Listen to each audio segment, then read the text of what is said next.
We got another big-time update around J.J. McCarthy that will have you fired up for next season. And then also, I want to talk about some of the top trade targets for our Minnesota Vikings with the trade deadline just a couple of weeks away. What's going on, guys? My name is Patrick Siepman, and welcome in. But speaking about J.J. McCarthy, let's show our quarterback. Let's show the 10th overall pick in this year's past NFL draft our support and some love down below in the comment section. Type his jersey number. Type those 9s down below.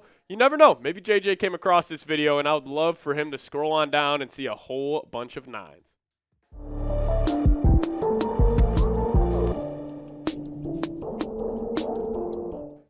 What's going on, everybody? Welcome in. So we did get an update yesterday around J.J. McCarthy talking about the VR headset, and I'll explain some more thoughts on that here in a second. But this update was really coming in from Albert Breer of Sports Illustrated, and this is what he had to say. He said, J.J. McCarthy was part of the team's traveling party for the first time. He went out to dinner in L.A. with the quarterbacks Wednesday night and was on the headset on the sideline during Thursday's game. He will be with the team going forward, but most of his focus is still on rehab. He's building strength back now and isn't yet at the point where it's 50-50 rehab the football work, but he's getting there. McCarthy's done a lot of rehab while his teammates are on the practice field. He's participated in meetings, and he has a one-on-one meeting once a week with Kevin O'Connell. I thought that part was pretty cool. But the update yesterday, and I thought this was honestly one of the coolest stories in the NFL that's not going to get talked about enough, is that J.J. McCarthy will wear a VR headset and get mental reps, and it's going to be connected to a GoPro on the top of Sam Darnold's helmet. And I think this is like almost a little bit of a sneak peek of where the NFL is going. Like, how awesome for this that JJ tore his MCL and he is still able to get high-quality reps because of modern-day technology. Like, I'm sure VR headset pops up, he'll have Sam Darnold's, GoPro in there. He'll see the play call go in, and he can literally go step for step with Darnold and even throw an active football while he's still recovering from his torn MCL. Also, cool note, Jaden Daniels of the Washington Commanders, he did this all summer. Once the Commanders sent him the playbook, he was getting, plays in the top of the screen, and he was literally, it's like almost playing a video game out there for these quarterbacks. I think it makes it more fun to, just constantly rep out situations. So I think it's pretty cool, but I thought the part that Albert Breer said about O'Connell and JJ meeting once a week kind of gave us insight on really who's going to be the franchise quarterback. Like, they're treating JJ like he was the starting quarterback. Like, he was the guy that was supposed to lead this team onto the football field every single week this season. Yes, Sam Darnold's been great. And honestly, this conversation is almost a waste of time at this point because I feel like we're going to need to see the whole sample size of the season, really see how the Vikings,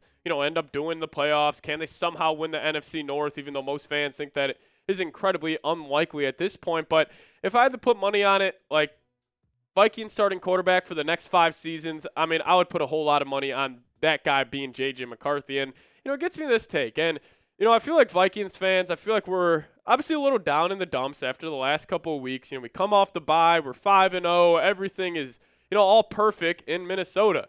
But then we lose to the Lions in a heartbreaking game. And it turns out like the Lions are the best team in the National Football League. You only lost by 2. Then a short week, you go play a really well-coached Rams team, lose to them 30-20. But I'm very excited for the future here. Like, if I would have told you guys before the season, right now at this point, we would be 5-2. First off, a lot of you guys would say, no way that is possible, considering how tough our schedule was on early on. And also, you guys would have all taken that. So I understand it's tough right now, back-to-back losses, but how do you get rid of those instantly?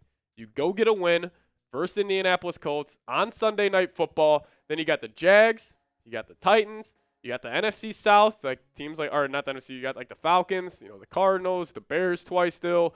You still got to play the Lions and the Packers. Like, I really think there's a chance the Vikings are 12-5, and maybe it's not a home playoff game. Maybe they got to go travel to Washington, travel to Atlanta. They win those, I don't know. Anything is possible, but I'm very excited about this Vikings future. But speaking of that, pick a QB for me. Who are you rolling with for the next 5 years? Type 14 for Sam Darnold, or if you're rocking with the Michigan man from Chicago, give me a 9 for J.J. McCarthy. And we got some trade targets for your Vikings coming up in just a second. But first off, got to give a massive shout out to today's presenting sponsor, and that's PrizePicks. If you guys sign up today and plug in promo code CLNS at prizepicks.com/CLNS, you guys will get $50 instantly when you play your first $5 lineup. Best part is you don't even need to win to receive the $50 bonus. It is completely guaranteed. So what is PrizePicks? PrizePicks is the best place to get real money sports action with over 10 million members and billions of dollars in awarded winnings.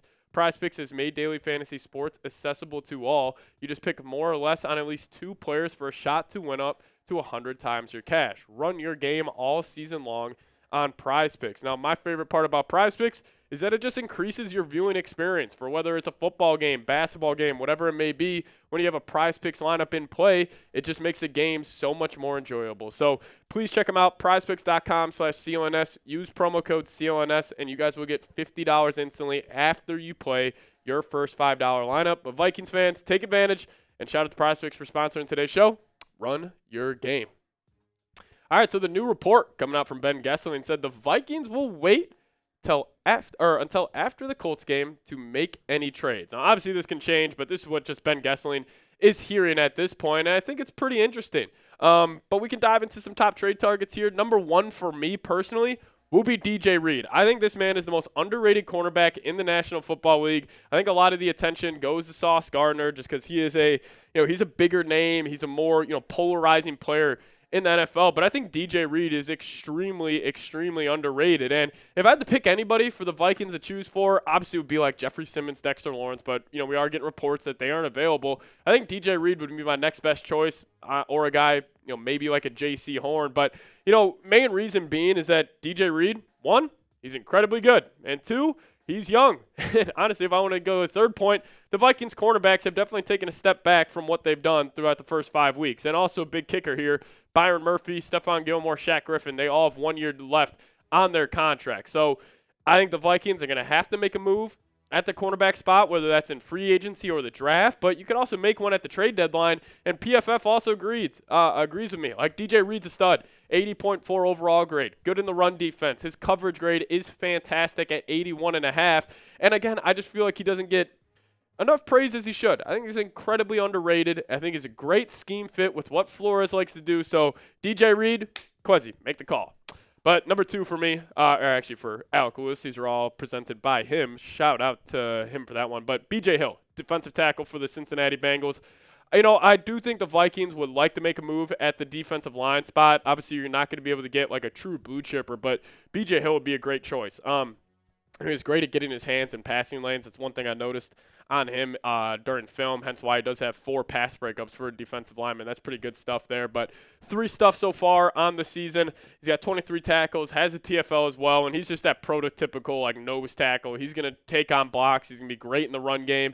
But he actually does have some pass rush ability. Even though he does have 0 sacks this year, PFF does have his pass rush grade at 74.0 overall, so that's pretty good as well. But I would like the Vikings to make a move at the D-line spot. Like, you like Harrison Phillips, you like Bullard, but they just need more talent there. I think they also need a little bit more depth. Like, no disrespect to Jalen Redmond, but when I was watching the Rams game on last Thursday, like, Jalen Redmond was in on the last drive of the game trying to get the ball back for the Vikings offense. Like, that just can't happen. If you're a true Super Bowl team, you need more talent on that spot. So, B.J. Hill, I'd be all in. But how about another D tackle from the Dallas Cowboys, Osa Odighizuwa? I think I nailed that. I was really trying to get myself to pronounce that name right before we actually recorded this video. But Osa is what we'll call him. So defensive tackle for the Dallas Cowboys. He's got 20 tackles so far, 1 TFL, a half a sack on the year. He does have 3 stuffs and 6 quarterback hits. And I think this would be a guy, maybe it's like a 6th, 7th round pick swap. I think this just be a depth piece. This isn't a needle mover by any means, but Osa's graded out pretty well this year. Around middle of the pack, has struggled in the run defense, so that's why he's not higher on this list. But hey, pass rush grade 69.6. Vikings need to be able to get more pressure from the interior. That's the thought with Osa on this one. So again, Osa, I'd be all in. You just need more talent, need more, honestly, just pass rushers from the interior of the defensive line. But how about Will Fries? Sneaky great year. I actually saw he's the 3rd rated guard according to PFF, and the numbers are absolutely ridiculous. Now, this would be a move where it's like, we're not like going all in on this season, but we just need to improve our interior of our offensive line. Like clearly the Vikings can't draft them.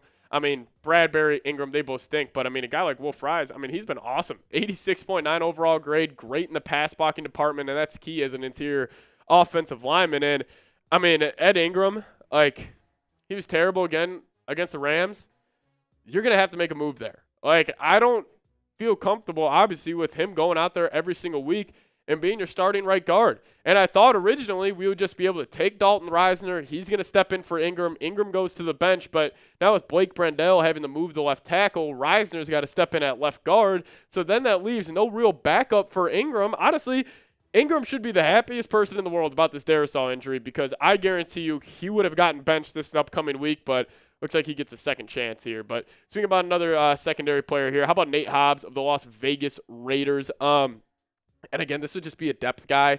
Like, this isn't like you're swinging for the fences with a DJ Reed or J.C. Horn, who we talked about earlier today. He would just be a depth piece, a guy who I actually do believe is a good scheme fit with what Flores likes to do. He's played in that system, before. So, PFF grades him out middle of the pack, 62.6 overall. Run defense, 63.9. Coverage, pretty solid. But, overall with the Vikings, like, I would love for them to go make a big-time move at the deadline, but I don't think they need to. Like, listen, if the Vikings were 7-0 right now and they beat the Rams and the Lions, like, I'm talking about them going all in. Like, you sent 2 firsts to go get Dexter Lawrence or Jeffrey Simmons, but, you just start looking around the league, like, can you compete with the Lions? Like, yeah, you can. Like, you can go beat them in a singular football game, which, big reason why the NFL is so special, but Lions are probably going to be 6-7 point favorites once they play again in Detroit. So, we'll see, but I'll ask you guys this. Do you guys want the Vikings to make a move here? If you guys do, hit that thumbs up icon. But if you guys don't, want them to stand pat a little bit, comment why and comment your thoughts